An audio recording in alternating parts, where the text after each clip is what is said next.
Hi. How long has it been now? Like 2 weeks? Me and vlogs. But, what's up? So, I'm back from Minecon, and, Minecon 2013 was super awesome. It was a really awesome, fun days. I mean, I said I'm back from Minecon when I've been back for like 2.5 weeks. So, yeah, I'm a bit late to the party on this vlog, but I apologize for that.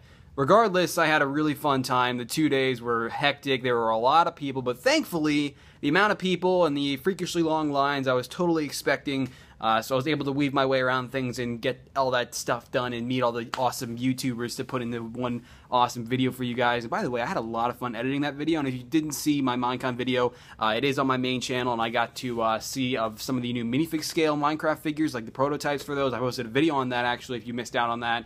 And, it was my first Minecon, and it was really a different experience. I've never been to a convention like that, and it was cool. I had a good time. So yeah, Minecon. But anyway, so I have been working on a lot of customs. You might have noticed, I always said that I get videos out every 3 to 4 days. That's what I like to do. That hasn't worked out. So honestly, I think I've kind of like changed that now to a video a week because it's taking longer and longer to make customs because the figures that I'm working on right now, I have not really made any progress on my Grand Theft Auto 5 figures, so Michael Townley, or DeSanta, still looks like this, but hopefully I'll make some progress on him soon, perhaps after my Red Snapper, which is currently my priority and the one I've been working on for the most part today. And let me go ahead and put him together because I have him all separated, you know, all of his pieces separated to paint individually. So let me put him back together. I'm one-handing this. Okay. So this is the progress that I've had on the Red Snapper. And he looks really cool. Like, you know, there's still paint on my fingers. I'm still really happy with the way he's turning out. And, you know, it's turning out to be a really good Iron Man suit, but it's a complicated Iron Man suit. And it's kind of a pain to make. And there are actually Iron Man suits in the Iron Legion that are actually direct copies of the Red Snapper. Like, the Red Snapper is red, right? Well, there are suits in the Iron Legion that are orange, pretty much just orange Red Snappers, and like different colored Red Snappers, and honestly, that's what brings the thought to mind. Like, I don't know if I would ever make the entire Iron Legion, because remaking this Red Snapper like 2 more times sounds like hell on earth, because he is a hard suit to make. I'm saying this as a customizer, this is a pain in the ass to make correctly. But anyway, yeah, so Call of Duty Ghosts came out on the 5th, and that was super awesome, but after Black Ops 2, I kind of lost all faith in Call of Duty. So, but thankfully, Ghosts is a solid Call of Duty game. I think it's a good addition to the franchise. I don't think it's something, that shouldn't, that's something that should be like frowned upon. It's a good game. I think it's a good game. The single player was great. I don't think the story is as good as the Modern Warfare series so far, so we'll see how the story progresses when the next Call of Duty Ghosts game comes out in 2015, which is pretty obvious because Treyarch will have next year and then Ghosts in 2015. But it was fun. I enjoyed it. I thoroughly enjoyed it. The multiplayer is solid, better than Black Ops 2's in my opinion. And as a result, because of how much I've liked Call of Duty Ghosts and approved of it, I've been working on Call of Duty Ghosts figures. And this is Keegan. And he's turned out really awesome, but there's a funny story behind Keegan, actually, that I will explain to you in just a moment. But then I've also got Logan here, and Logan, he's turned out really awesome. I wasn't actually going to make Logan originally, but then I looked at his mask, and I was like, I want to try it out. So I made his mask, and then I made his vest, and now I'm making Logan. So I get carried away sometimes, and then I end up making a whole nother figure. So, yeah, there's that. But then there's also this.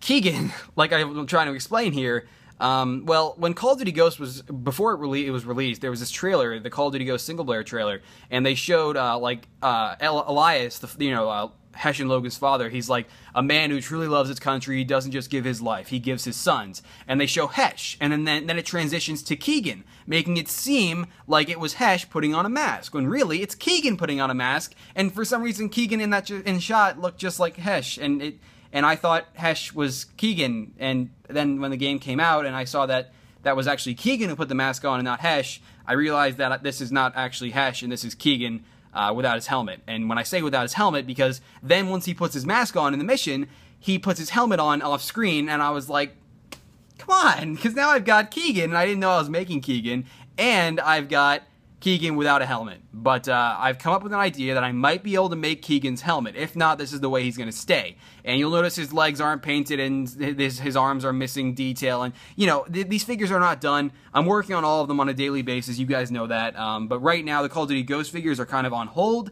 And so I'm going to direct all my attention to the Red Snapper. And the Call of Duty Ghost figures are going to have to wait because I am waiting on a Tiny Tactical and Minifig Cat orders. And once those come in, then I can finish those up and get those done. And then, of course, I've been working on Riley as well. And Riley has turned out super awesome. And a little webcam that I attached to him there. He's turning out pretty well. And I can still work on him. So I'll keep working on Riley and the Red Snapper. But then I want to work on Deathstroke from Batman Arkham Origins too. I'm not sure if I even showed you guys this in a vlog, but I showed it on Twitter and Facebook. But yeah, I did start on Deathstroke, and he's really awesome. I'm really looking forward to finishing these figures because I'm really excited with the way they've started to turn out. But once again, for Deathstroke, I'm waiting on the Tiny Tactical order for like pouches and stuff to attach to him. So yeah, I'm working on stuff, guys. You guys know I am all the time. But funny story about the Red Snapper. This is what I'm using as reference. Art of Iron Man 3 book for the win. This book is seriously amazing, and I am so glad that I got it because this reference picture of the Red Snapper, the front and back like that is not online. I did not find that on the internet anywhere. So this book is a miracle to me when it comes to making Iron Man suits. I saw Thor: The Dark World, but I don't have enough time in this vlog to talk about it. I will tell you, though, it was awesome, and unlike Iron Man 3, it's a beautiful addition to the Marvel Cinematic Universe, and I lost all hope for the Marvel Cinematic Universe. Like, I didn't lose all hope. I just kind of, after Iron Man 3, I was like, okay, now, are they going to keep rushing movies and screwing them up? Or what's going on here? But Thor: The Dark World was awesome. I loved it. I thought it was great. It was fantastic, okay? So I'll talk about that in another vlog, but for now, I'm going to turn a light on. I think that'll be good. Let me turn on the light. There we go.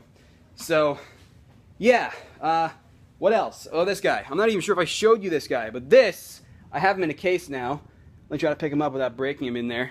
This is my Minecraft player. In a few vlogs back, or 2 vlogs back, or however long ago it was, I showed that I designed this in LDD and I was ordering parts for it. Well, let's just say I finished him a long time ago, and this just goes to show how I haven't been vlogging, and I apologize for that once again. But yeah, he's been done for a while. He can move his head, and his arms can go up and down. It's just kind of cool. I built it for absolutely no reason, but you know, I wanted to, and that's why I built it, and that's why I do things sometimes, just because I want to. So yeah, there's that. But the way the Red Snapper is going to be showcased, if you guys have forgotten, because I know it's been a while, the Red Snapper is going to be showcased alongside the Heartbreaker version 2, which has been done for a long time, and then he's also going to be showcased alongside the Silver Centurion, which has been done for a long time. And if you didn't know they were done, you should go and check out my Twitter and my Facebook, because there I post, all kinds of photos ahead of time. So if you follow my Flickr, my Twitter, or my Facebook, you would know that the Heartbreaker and the Silver Centurion have been done for a while. So, yeah, Red Snapper, working on him. I've been working on it, kind of. I've procrastinated about it, but I'm going to stop procrastinating, so it'll be good. I saw Gravity last night. That was good. That was interesting. That was very different. The freaking movie was so clear. Like, the quality of that movie was insane. It was brilliant filmmaking is what it was, and that was a different experience. And I'm glad I got to catch it in IMAX 3D before it goes out of theaters. I was like, we gotta go see it before it goes out of theaters, and I like pushed my sister to get me there, and it was worth it. It was definitely pretty cool. And yeah, so before I end this vlog, I want to show you that I've got a ton of autographs from Minecon. I'm gonna show you on this crappy like chair with paint on it. But yeah, this is my Minecon binder. I got a ton of autographs from like Jordan and Sky and Cupquake and Slamacow, and it goes on. I met a lot of people, a lot of awesome YouTubers, and you guys know that if you saw the Minecon video, and they were all great sports when I gave them their micro mobs. And problem is now I'm kind of micro mobless. I don't have any micro mobs left, so I'll have to remake them over time, but I have no reason to remake them now, so I'm not going to. And then we got the minifig scale sets, which are coming out, so odds are I'll make minifig scale versions of the YouTubers before I make the micro mobs of them, so that's probably how that'll eventually work. But that's all I got for you right now. I've got more to show you, but I want to keep this under 10 minutes, so I'm going to go, and yeah, so I'll catch you guys later. Okay, bye.